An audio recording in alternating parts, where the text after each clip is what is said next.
Hey everybody, welcome back. And today we're going to be revisiting a rifle that we've done in the past, about a year ago now, and that is a Palmetto State Armory Gen 3 PA-10. Now, in my previous video, which is actually my most viewed video, that was done on a previous camera.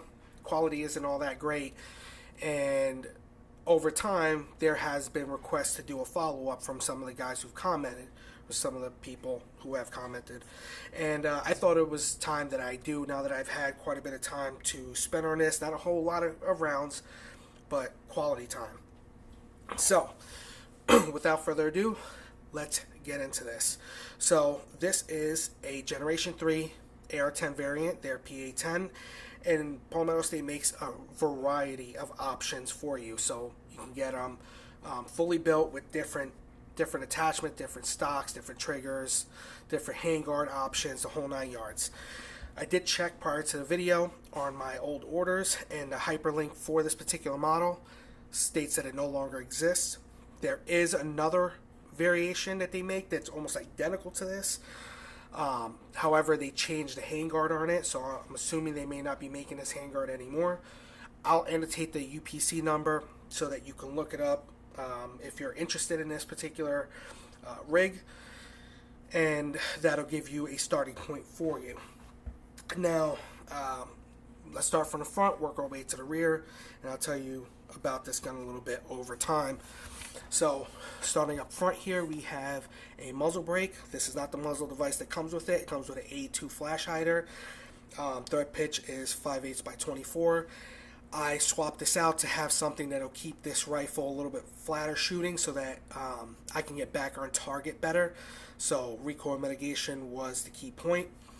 I did read an article that tested a huge number of muzzle devices for the AR-10, or at least the 308 platform, and this one had the best muzzle rise and recoil reduction out of all the other options.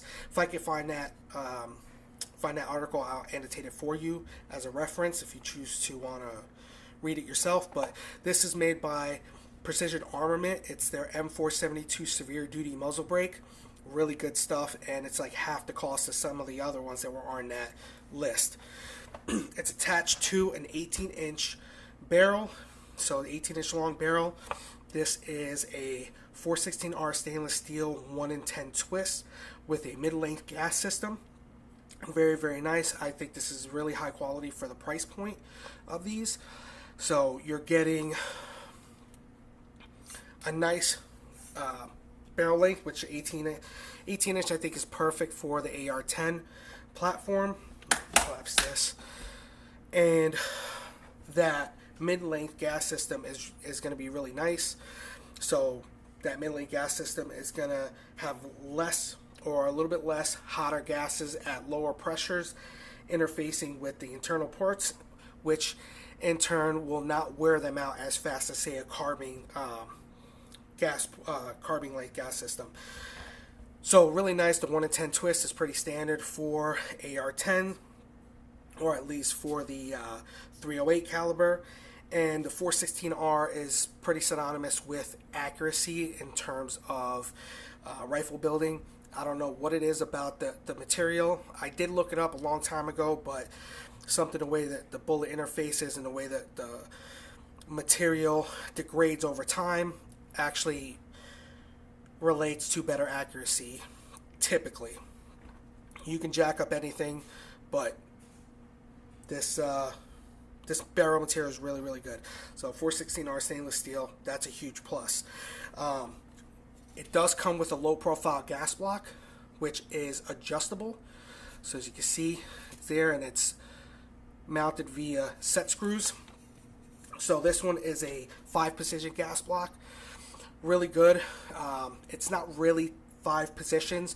What it is there's 5 D10 interfaces on the screw. So every revolution is 5 clicks.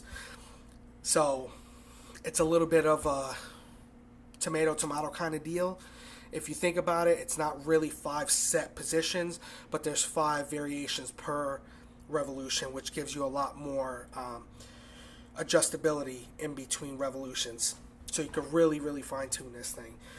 And it is set per set screws, as I already mentioned. The barrel is dimpled at least in one for the set screws, which is absolutely imperative when it comes to set screw style gas blocks, so that they don't rotate on you.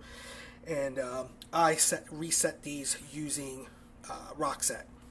That's what I use because they're not affected by heat. So really good gas block there. Moving on, everything is housed by this really nice handguard here. It is made by PSA, so made here in the USA. It's got a full pick rail on top, spanning the length of it at the 12 o'clock position, and M-lock slots at the 3, 6, and 9. Really nice. It's a little bit thicker than your average AR-15. However, it feels really good in the hand, and it gives quite a bit of room internally. So if there is any flexing, which there's not a whole lot of flexing with this handguard, which is nice, it won't make contact with the gas block, which is good, especially good for accuracy. My two gripes with this particular handguard is, one, there's no anti-rotation tabs, so you can see right here, no anti-rotation tabs, and it's an aluminum barrel nut. The aluminum barrel nut is kind of soft. I know some companies have done it really well and found a way to make it work reliably.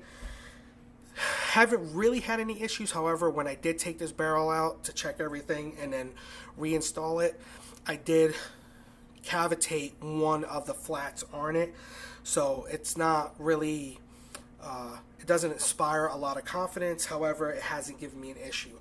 And to circle back to the anti-rotation deal, it may not have tabs, but it does incorporate these set screws that interface with a ridge in the barrel nut. Again, I think it's kind of a miss there because they don't have helicoils set in, so you can strip these out if you're too rough with it. And again, it's interfacing with aluminum gas block, or gas block and aluminum barrel nut, so the softer material could be a problem over time. Only time will tell. So far, no issues whatsoever, so that's good. Moving on, the upper and lower receiver are both 7075 T6 aluminum forged, and I think they are made in-house by Palmetto State. I'll have to double check, and I'll annotate in the video if they are or if they are not. But they are really nice, especially for the price point. Again, good stuff. In the upper, it comes with a standard AR charging handle. I think this is a miss, especially with it being an AR-10. Typically, you're going to be running glass on an AR-10, and I think that if you are running glass, you're going to need, one, an ambi, and two, something that's a little bit wider that's going to clear some of the scopes. This one is not as wide in the back as some other ones that I may have, but you're going to want to clear it, and you're going to want the ambi so that if you're holding a rifle, you can charge it from the right side if you're a right-handed shooter. If you're left-handed, it's not that big of a deal, but still something I'm going to eventually change, or at some point. Internally, it does have a Toolcraft BCG, which is an upgrade. The carrier is 8620 and the bolt is 9310. That is a point of contention for me because 9310, while they state is 7% stronger than Carpenter 158, most of the time when you see breakages on the lugs or the bolt, it's typically a 9310 bolt. Now, I think that really comes down to how it's manufactured and the heat treating process. However, this is not a high volume shooter. You're not going to shoot a lot of AR-10 out of this, and it will I don't think it's going to be that big of an issue over time for the majority of shooters. Those that you use AR-10s to hunt with, if your state allows it, or if you're just doing bench ready shooting out to distance, you're going to be fine. And it is nitride coated, so there you have that. Nitride is actually pretty good coating. I don't have a problem with that. Moving on to the lower. The lower came with an A2 grip. an A2 grip that's over molded. Doesn't have the finger groove, which I could care less about. But I do not like over molded grips, so I took that off, and I had a brand new Magpul MOE grip laying around, so I threw that on. And the big selling point of this is that it comes with a Geisley SSAE trigger. I changed it out because I wanted to use that trigger on a different build, something that I was going to use a lot more often. So I went into my LWRC DI rifle, and I dropped in a POF 3.5 pound single stage flat face trigger, which is actually really nice, especially for the money. I may change it out to a two stage because I've pretty much changed all of my AR platforms out to 2 stages, but this has been really good. And shooting it today while also shooting an AR-15 with a 2-stage trigger, I really saw no difference, so I may just leave that in there. It's just preference for me.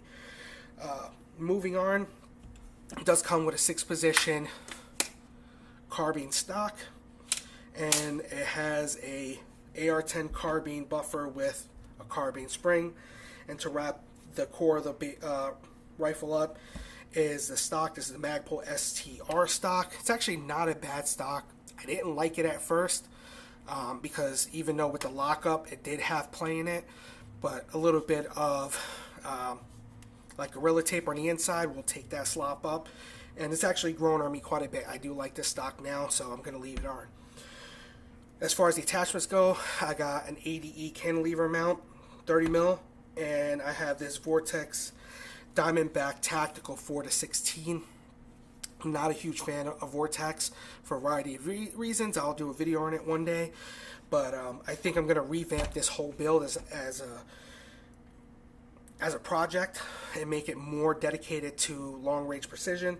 And I'm definitely getting an Arkin optic for this. I think that value for the features that you get with the Arkin optic is it's almost impossible to beat, and that's going to live well on a budget precision build like this.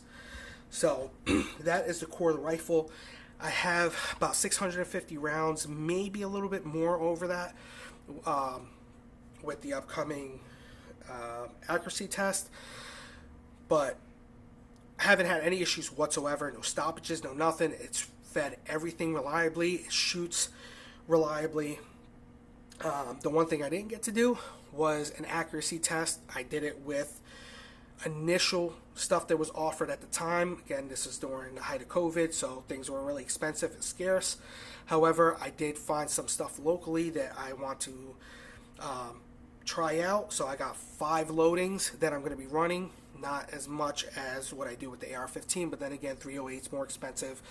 And I was trying to find everything locally rather than ordering online so that I could take advantage of the nice weather so that rolled around. So let's go to the range and see what this accuracy or what this rig has as far as the accuracy department is concerned. So see you at the range.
Alright guys, so we are back from the range. I'm really surprised by how well this shot and how consistent from load to load that it shot.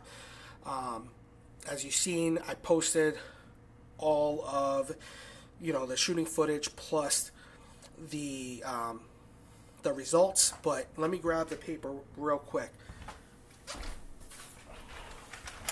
So going back to this, I mean, look how consistent that is. I know it's a little bit overexposed here, but you have 1.14 inches, 1.02 inches, 1.224 inches, 1.248 inches, and then obviously the oddball from the Colt National Match 155 grain hollow points. That was horrible at 3.5 inches essentially.